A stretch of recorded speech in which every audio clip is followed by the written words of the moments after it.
जय श्री हरि श्री नाभादास जी कृत श्री भक्तमाल। अब हम पढ़ रहे हैं भक्तमाल में भगवान के 24 अवतारों की कथा। 24 अवतारों में हम भगवान के 14 अवतार की कथा पहले पढ़ चुके हैं। अब हम भगवान के 15वें अवतार मनवंतराओं की कथा। भगवान के जो मनवंतर होते हैं ना, जिसमें आयु बताई जाती है, उसके बारे में हम पढ़ रहे हैं। तो अब शुरू करते हैं। सतयुग, त्रेता, द्वापर और कलयुग, ये चारों युग जब 1000 बार व्यतीत होते हैं तो उस काल को कल्प कहते हैं। एक कल्प अर्थात 1000 चतुर्युगी काल श्री ब्रह्मा जी का एक दिन होता है। श्री ब्रह्मा जी के एक दिन में अर्थात एक कल्प में 14 मनु होते हैं।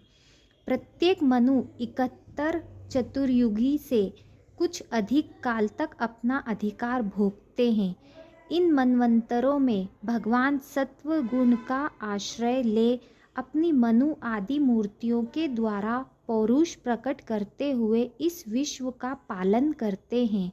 विश्व व्यवस्था का संचालन करते हुए अपने अपने मनवंतर में बड़ी सावधानी से सबके सब मनु पृथ्वी पर चारों चरणों से परिपूर्ण धर्म का अनुष्ठान स्वयं करते हैं तथा प्रजा से करवाते हैं। जब एक मनु की अवधि पूरी हो जाती है तो उनके साथ उस समय के इंद्र, सप्तऋषि, मनुपुत्र और भगवत अवतार तथा देवता, ये छहों पहले की जगह नए नए होते हैं।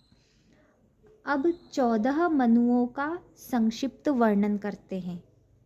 14 मनु होते हैं, उसमें जो पहले मनु हैं वो है स्वयंभू मनु।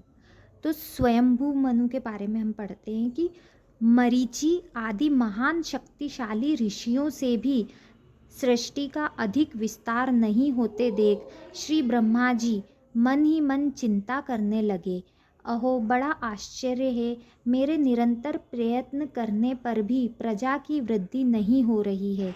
मालूम होता है इसमें देव ही कुछ विघ्न डाल रहा है। जिस समय श्री ब्रह्मा जी इस प्रकार देव के विषय में विचार कर रहे थे, उसी समय अकस्मात उनके शरीर के 2 भाग हो गए। उन दोनों विभागों में से एक स्त्री पुरुष का जोड़ा प्रकट हुआ। उनमें से जो पुरुष था वह सार्वभौम सम्राट स्वयंभू मनु हुए और जो स्त्री थी वह उनकी महारानी शतरूपा हुई। तब से मिथुन धर्म से प्रजा की वृद्धि होने लगी। महाराज स्वयंभू मनु ने शतरूपा से 5 संतानें उत्पन्न की। श्री प्रियव्रत और उत्तानपाद, ये 2 पुत्र, और आकुति, प्रसूति और देवहूति 3 कन्याएं थीं।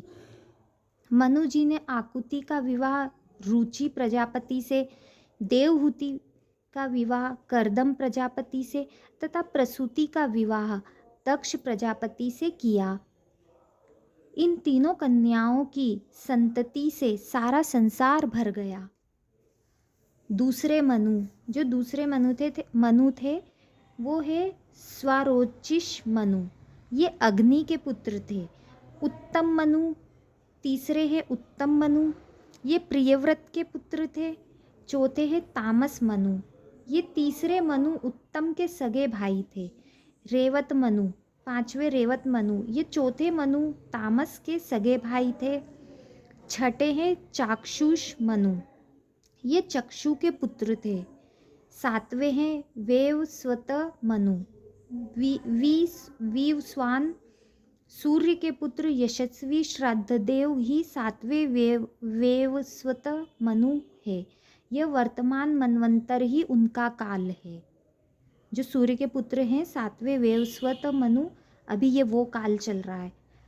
सावर्णी मनु, ये 8वें मनु है। सावर्णी मनु 8वें मनवंतर में सूर्य की पत्नी छाया देवी के पुत्र सावर्णी मनु होंगे। 9वें दक्षसावर्णी, जो 9वें मनु है वो दक्षसावर्णी, वरुण के पुत्र दक्षसावर्णी 9वें मनु होंगे। अभी 10वें मनु है ब्रह्म सावर्णी। उप श्लोक के पुत्र ब्रह्म सावर्णी 10वें मनु होंगे। 11वें मनु है धर्म सावर्णी, ये 11वें मनु होंगे। रुद्र सावर्णी ये 12वें मनु होंगे। देव सावर्णी ये 13वें मनु होंगे। 14वां इंद्र सावर्णी ये 14वें मनु होंगे। ये 14 मनवंतर भूत, वर्तमान और भविष्य तीनों ही काल में चलते रहते हैं और समस्त भूमंडल का शासन करते हुए सनातन धर्म की रक्षा करते हैं। जय श्री हरि। तो ये थे मनवंतरों की कथा, जिसमें भगवान 4 मनु, जिसमें मनुओं के बारे में पढ़ा आज हमने। राधे राधे। आगे की कथा हम कल पढ़ेंगे। जय श्री हरि।